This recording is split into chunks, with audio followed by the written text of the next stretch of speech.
नमस्कार, मी दिव्या. तरुण भारत संवादच्या आजच्या बातमीपत्रात आपलं स्वागत. सर्वात आधी पाहूया टॉप 3 हेडलाईन्स.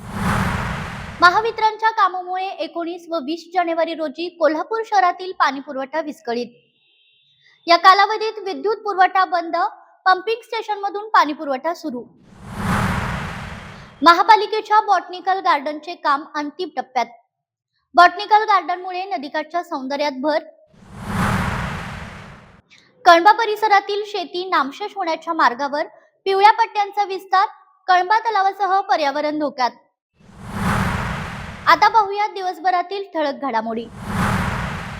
वाठार येथे श्री महादेव मंदिरासमोर शरण्या फाउंडेशनच्या अध्यक्षा प्रज्ञा प्रवीण भोसले यांच्या घराबाहेर पहाटे सुमारे 3:15 वाजता भानामतीचा प्रकार उघडकीस आला.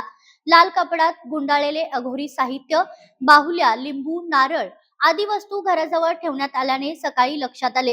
गेल्या महिनाभरात त्यांच्या तेलीमळा शेतात व मंदिरामागील शेतातही अशाच प्रकारचे प्रकार घडल्याचे भोसले यांनी सांगितले. 2 अज्ञात व्यक्ती हा प्रकार करताना घरावरील सीसीटीव्ही मध्ये कैद झाल्याची माहिती असून या घटनेचा त्यांनी तीव्र निषेध व्यक्त केलाय.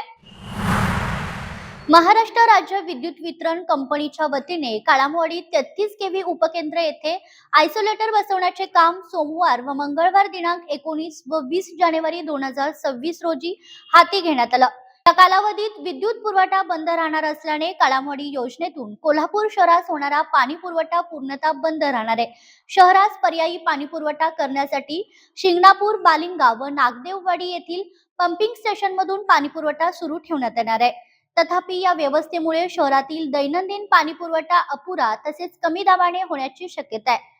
बुधवार दिनांक 21 जानेवारी 2026 रोजी पाणी पुरवठा सुरळीत करण्यात येणार आहे. कोल्हापूर ते नागपूर प्रवास करणाऱ्या प्रवाशांसाठी आता आनंदाची बातमी आहे. या मार्गावर अत्याधुनिक LHB कोचेसची रेल्वे गाडी सुरू करण्यात आली आहे. सोमवारी नव्या LHB रेकचे उद्घाटन झाले असून ही रेल्वे नियमित प्रवास सेवेत दाखल झाली आहे, अशी माहिती रेल्वे प्रवासी संघटनेचे अध्यक्ष शिवनाथ बियाणी यांनी दिली.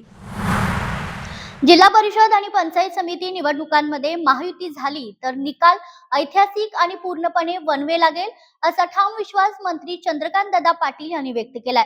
महायुतीच्या बैठकीत त्यांनी सर्व घटक पक्षाच्या नेत्यांना युती कायम ठेवण्याचे आवाहन केलंय.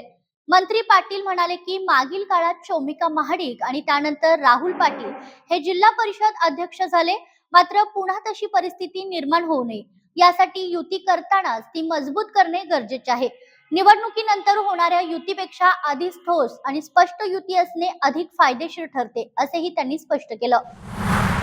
जिल्हा परिषद निवडणुकी संदर्भात महायुतीच्या नेत्यांची बैठक पार पडली. या बैठकीत महायुतीच्या घटक पक्षांच्या लढतीबाबत चर्चा झाली.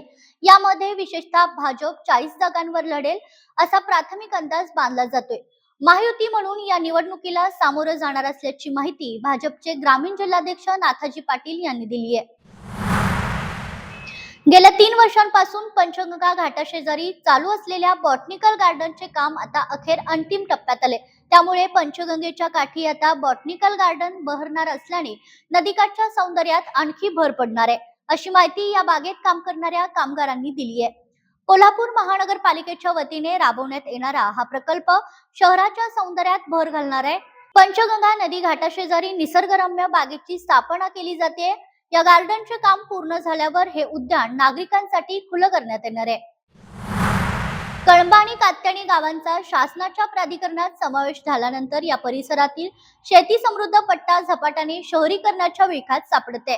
कळंबा तलाव परिसरापासून कात्याणी भागापर्यंत 100 हेक्टरहून अधिक क्षेत्रावर शेती जमिनींचे रूपांतर हे रहिवासी झोन अर्थात पिवळ्या पट्ट्यात करण्यात आल्याने येथील पारंपरिक शेती नामशेष होण्याच्या मार्गावर आहे. नियोजनाच्या अभावात सुरू असलेल्या प्लॉटिंग आणि बांधकामामुळे शेती, पाणी स्त्रोत आणि पर्यावरण याचे भवितव्य धोक्यात आले.